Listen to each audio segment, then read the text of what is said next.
Hello everybody, my name is Dude and welcome back to Aviary Attorney. Now, I hope we have enough evidence. I've been doing this a couple times and I didn't have enough to really justify anything here.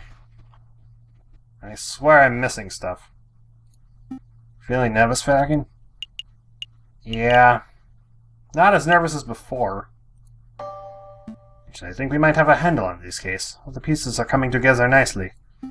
Awesome! Let's demolish that pompous prosecutor with walls of evidence.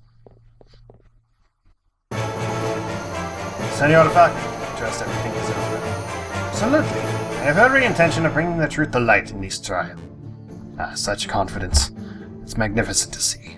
Bringing the truth to light, you say? An admirable goal. No more jousting imaginary giants. Oh, do you see, Aviary? The door's opening. Here we go. Buena suerte, Senor Falcon. We will. Whatever that means. Are we ready? We are ready. I hope. I really hope we're ready here. JJ. Severine? Nervous? Why would I be nervous? I'm not nervous. I'm as calm as a cuckoo. You're the nervous one. This whole courtroom is nervous. What's your... Whoa, cool your feathers, Falcon. Terrible. You'll even maintain a stoic facade. I thought this trial would be the perfect opportunity for you to redeem your previous embarrassments. But if this is how you act before the trial has even started, why, you pompous-tailed posture perfect. Order! Order! Let's all settle down. Court is now in session.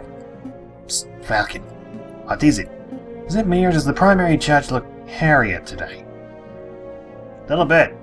It's a different judge to the one who resided over Dame Catherline's trial, you doofus. Still a little strange, isn't it? A little, I suppose. Excuse me, Your Honor. I was under the impression that Judge Maxime would be residing over this case. Where is he? Judge Maxime has gone on temporary sick leave due to a terrible accident with a flight of stairs. Rest assured, assessors, prosecutor, defense, and the rest of jury, I am more than capable of doing this trial or something. Without further ado, let's get the show underway. This is to try the Prince Juan Querido, who stands accused of murdering Major Howell and of conspiring to murder the king himself. Roll call. The defense is present and ready, Your Honor. The prosecution is ready, Your Honor. Good, very good. I suspect this to be a nice, speedy trial. I don't want to see this dragged out by technicalities and bureaucracy. Well said, Your Honor. I expect that once the court sees the overwhelming evidence, this trial will be over in 5 minutes. But 5 minutes? Just messing with your head, Falcon. Keep it together. So we're all on the same page? Excellent. Prosecutor, please call your first witness. Very well. I call the police officer who investigated the crime scene. I call upon Giusti Valerti, Inspector something. Signing the oath. Blah, blah, blah. We know his name. That will do, Inspector. We've all heard your monologue before. Cocorico really is going for a speed record, isn't he? Can you tell us what you witnessed on the morning of the 7th of January? Of course. 10 o'clock in the morning, I was called to the Louvre's Grand Gallery something. You just say o'clock. There I saw Prince Juan, King Louis Philippe, the corpse of Major Howell with a rose in hand, and somebody. Fuck, I keep hitting the wrong button. Citizens and the king himself all attested to seeing Major Howell taking the rose from Prince Juan's hand and then promptly fallen dead. What did the morgue uncover upon examination of the corpse? The coroner determined it was absolute certainty that Major Howell died of poison. Aside from a prick upon the finger, there was no signs of external harm to Major Howell's body. Therefore, the poison rose must have been the cause of death. Putting the pieces together, that does seem very implicative of the prince. I have no further questions. Damn, I was hoping that the coroner's report would determine that the guy died from a freak heart attack or something. That'd make for a particularly speedy trial, wouldn't it? But no, we aren't so lucky. Something else must be amiss in this old Birdbrain's testimony. Right, I'll tear it apart. Your Honor, I wish to cross-examine the witness. Falcon, wasn't it? Don't waste the court's time. A high-ranking police officer would never lie on the witness stand. I wouldn't accuse the inspector of lying. I just want to make sure every base is properly covered. Sounds like pointless nitpicking to me, but I'll allow it for now. Go on, Falcon, do your cross-examination. Asshole. Alright. 10 o'clock in the morning, I was called to the Louvre's Grand Gallery by a royal guard. Then I saw Prince Juan, King Philippe, corpse of Major Howell with a rose in hand, and around 24 citizens. Our coroner determined Major Howell died of poisoning. Do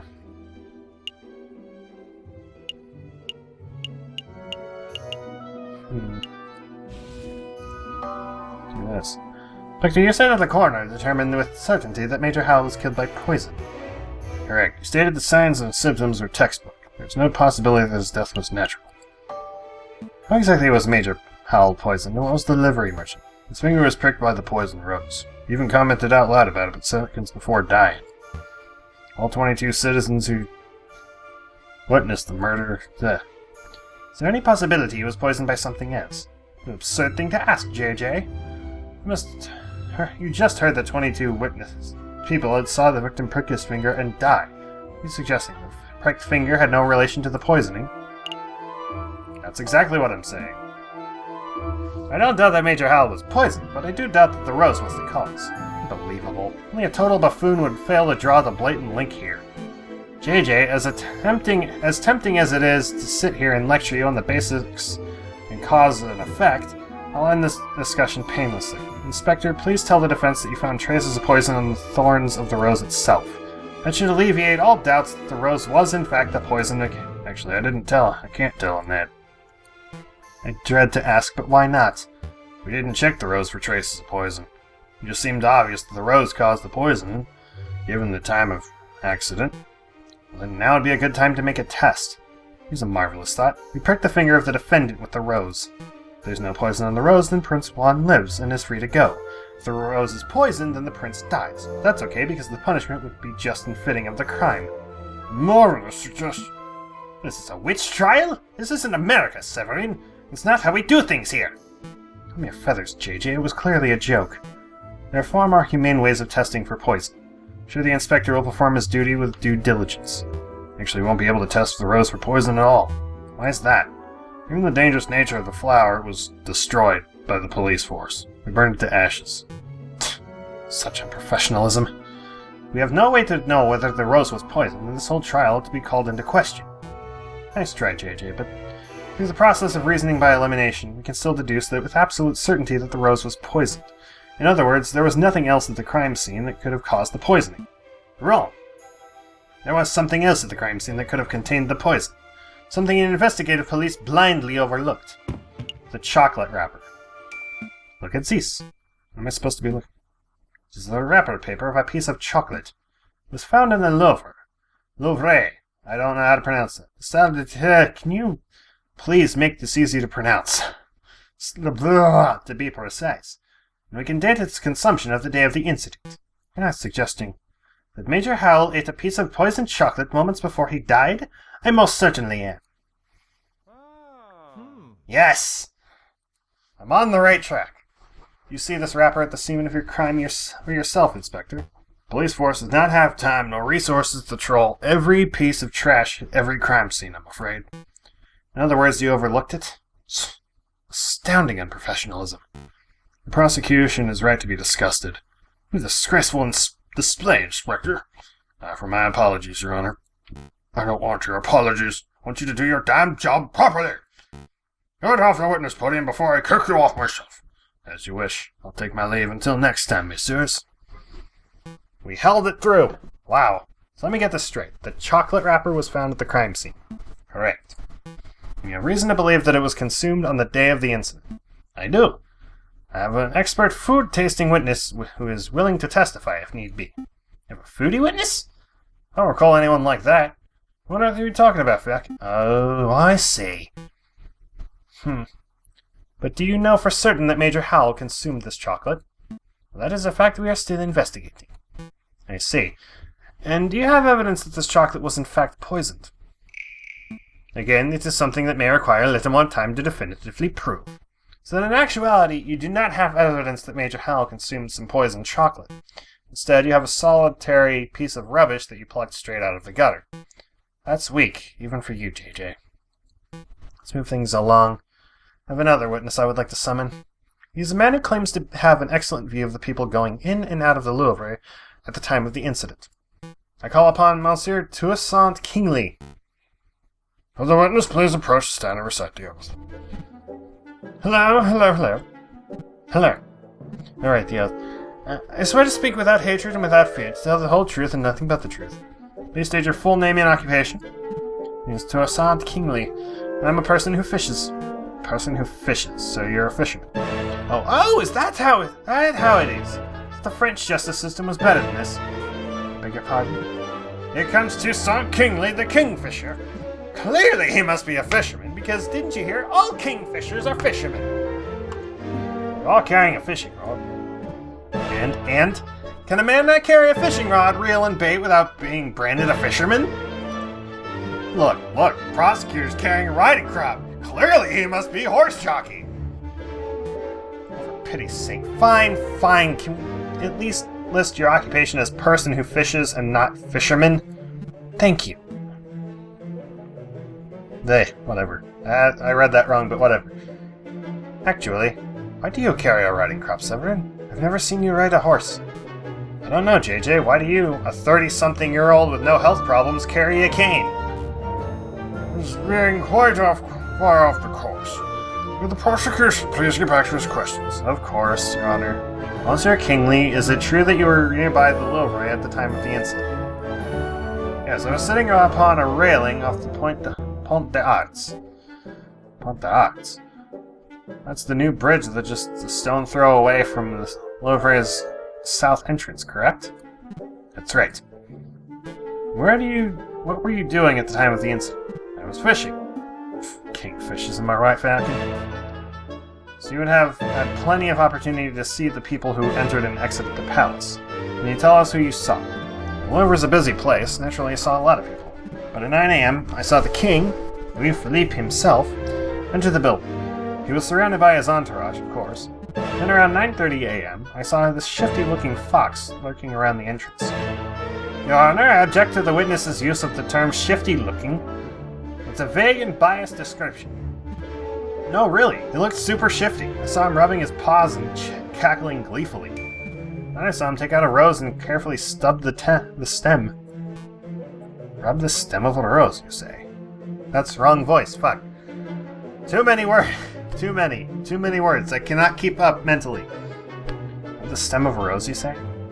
As if you were applying something to the flower, perhaps? Well, sir, I really couldn't speculate. Of course, it was wrong of me to ask such a leading question. But yeah, it definitely looked like he was putting some sort of powder on the stem. Wow. And I wasn't expecting such a bold admission. Members of the court, it sounds like we have here a direct witnessing of the defendant readying the murder weapon. The defense claims that the rose was never poisoned, and yet we have a man who saw the poison with his own eyes. I smell perjury. You do? No question. He was a shifty-looking criminal readying poison and cackling near the scene of the crime. It's not believable at all. I think you might be right. I wonder if I have any evidence that calls Toussaint's story into doubt. Your Honor, I would like to cross-examine the witness. This nonsense again? You just heard the witness directly described blah blah. Can I just do my job, fuck? Fine, do your thing. Go on, Falcon, go make a fool out of yourself. I did well last time, I'll do well this time. Let's see. Powder.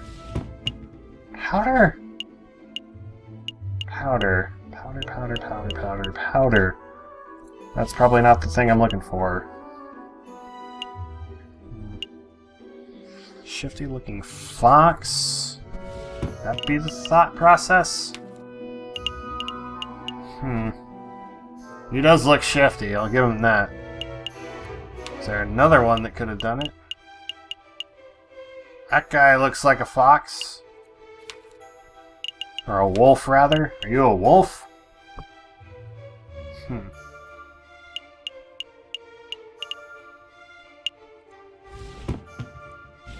The shifty-looking fox, not the... Let me saw a shifty-looking fox. Super mega shifty. There must be at least 100 foxes in Paris. How do you know that the fox you saw was Prince Juan? He was wearing a suave hat that hung low over his eyes. Yeah, that's how they wear them in Spain. I'm not that much of a fashion expert, but the rest of his outfit looked kind of quite out of place for the French winter. Is that all you're going by? His fashion sense? Oh, I nearly forgot. Heard him call a passerby senor. Thought that was peculiar. Well, that'd seem alright. I don't know. I really don't know. A powder. Can we inquire about the powder in any way? You saw a fox rubbing the stem of a rose. You sure you saw powder? How far away were you from the south entrance? 20 meters, perhaps? 30? It's somewhat doubtful that you can make out powder being applied to anything at that sort of distance. Sir, I don't claim to have seen the powder itself. I said that it looked like he was applying powder to the flower stem. Could have been a wax or a liquid or whatever, but the guy was definitely putting something on the flower. Let's see, that's nice and vague. Do I have anything? Not really, no. I feel like I'm missing something here.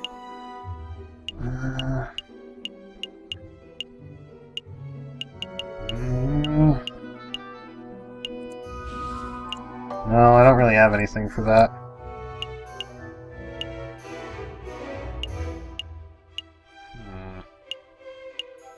The only thing I can really question is the shifty-looking fox and all of that.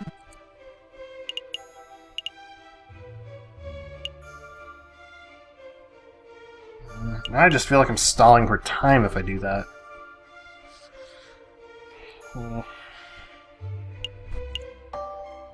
Who did you see in the king's entourage? Well, there's the king himself, obviously, and there were a few guards, maybe 4 or 5, including a big dog who I hear is the guy who died, Major Howell. I think that was all. No, seems fine to me. You said that you were sitting upon the railings of Pont d'Arts on the morning of the incident.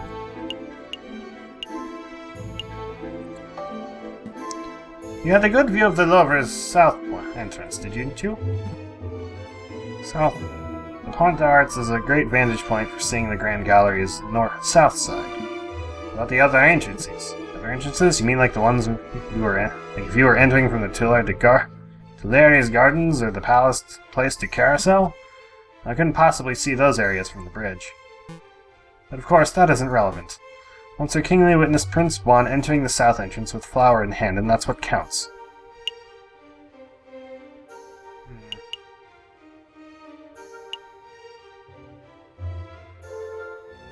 I don't know.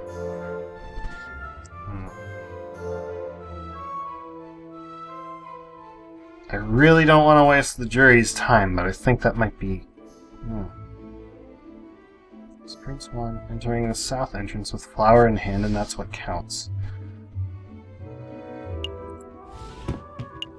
What if he did use another entrance? He smelled perjury, so this one didn't enter from the south entrance. What if he entered from...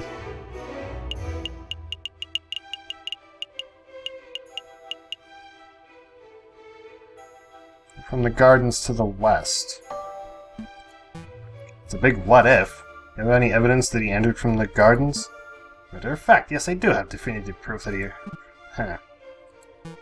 I'm doubtful too. Go on, JJ. Show us this definitive proof that he entered from the gardens.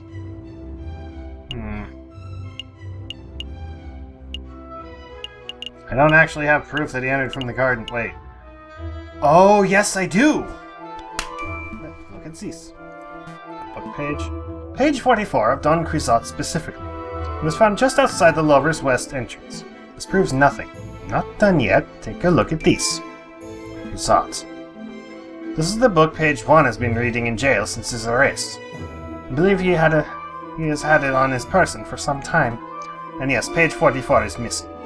That was the first thing I checked. You do realize that this means, don't you, Severin? The defendant was present in Tuileries Gardens prior to entering the Louvre.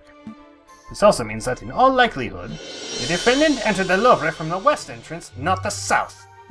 He could not possibly have been seen by Monsieur Kingsley from the Pont d'Arts. What? I know what I saw, monsieur. A fine theory, Falcon, but maybe the defendant took the long way around. One can still travel from Teleris from the south entrance by walking along the river. An extra 2 kilometers of walking just to enjoy the pre-murder scenery? Let's not say silly things, Cocorico. Okay, maybe the defendant deliberately left the page there to mislead the investigation. Now you're the one who's blindly speculating. It's not speculation! It's a viable hypothesis. You are fond of logic, aren't you, Crocker? Shit. When torn between two seemingly equal hypotheses, you must side with the one that imposes the fewest assumptions. Which of these theories takes fewer assumptions? 1. The page from Prince Juan's book fell out on his way to the Louvre's south entrance. 2. Prince Juan deliberately planted the page on the off chance that it would be discovered, then he would take the long way around. How dare you! The nerve of you to lecture me on such basic philosophical concepts. I'll stop lecturing you when you stop making such basic mistakes. Oh, Sir Falcon, please calm yourself. What is the point of all this yammering? The ultimate point is that Toussaint's testimony is fabricated. Made up. Utter fiction. No, everything I've said is the truth. I suspect that the witness isn't even a fisherman. I'm not a fisherman! See, he even admits it. That's not what I meant. Ooh. Well, now I'm just happy. Prosecutor, you have something that will put this arrogant Falcon in his place, don't you? I must concede. You concede? On this point, at least, Falcon's evidence strongly suggests that the key component of Monsieur Kingley's testimony is false. No! This doesn't mean that Prince Juan is innocent, of course. All Falcon has demonstrated is that this particular witness is unreliable. But I did see something! I really did! Alright, so maybe I didn't exactly see a shifty-looking fox. I made that part up of the story. But I did see a swan lurking around the south entrance on the morning of the murder. A swan. You shut up, witness. Your word is mud at this point. But can we possibly trust anything you have to say? Your Honor, Judge Romulus, we're out of time. We're 10 minutes overdue to start on the Hare versus Tortoise trial. Is that late already? Curses. I was hoping we could have the case wrapped up in a single trial session. This is a shame, but ultimately inaccurate sentencing is already preferable to a speedy sentencing. Yes, all right. I don't want to hear you moralizing. Court will resume this Friday, the 21st of January at 9 o'clock. Don't be late. Prosecutor, do your damn job. Get the stupid fox a conviction already. I'll do my best to ensure this justice is served, Your Honor. Well, what came up in that trial, huh? Yes, no doubt about that. Something's bothering me. Why would that fisherman guy, Monsieur Kingley, lie on the witness stand? It's possible that he was coerced or bribed. That's just what I was thinking. Maybe the real murderer threatened the fisherman into making up a story about Prince Juan. Let's keep an open mind. Anything is possible at this stage. To be perfectly honest, something else is bothering me about that trial. Judge Romulus. He's acting without a shred of professionalism. He's obviously more interested in securing a guilty verdict than he is in discovering the truth, but why? Maybe he has a vendetta against Spanish royalty. I'm not so sure. There must be something else at work here. Excuse me, Monsieur Falcon? Shit. What for me? Wonder why I wasn't sent to my office. You've been demoted to courier status, Rupert. Oh, hush, hush, Sparrowson. I don't need to be pitied at my first-year dropout. My first-year dropout? Ooh. Ooh, good comeback. So what does it say, Falcon? It's a threat. Threat made with cut-out newspaper letters. Wow, I didn't know those things actually existed. Let me see. Falcon. Stop your investigation or there will be consequences. Scary. There's no question that this letter originated from Major Howell's murderer. He or she must be aware that we are getting close to uncovering the truth. Sounds about right. Why would a person write with cut-out newspaper letters like this? Masking one's handwriting would be one of the most common reasons. Although, I can't help but wonder why they would bother.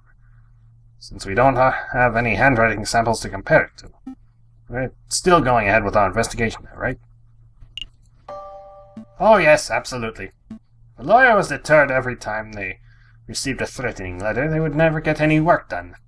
Besides, with only 3 days left before the trial session, we can't afford to be worrying about petty things like these. Tuesday, Wednesday, Thursday. Ah, you're right. Let's make those days count. 3 days. I somehow have to piece something together. I think I know where I want to go. But we'll do this next time. So thank you guys for watching. I hope you enjoyed. Leave a like if you did. Subscribe for more. Let me know what you think in the comments below. Thank you to T. Caru and somebody for supporting me on Patreon this month. And I'll see you guys in the next video. Bye-bye! I will guide you through the catacombs. Thank you. Douche flower. Have half a mind to eat him. Oh no! That's it! Bye! Yay, now I have this. Why? All to myself. Oh, why is the table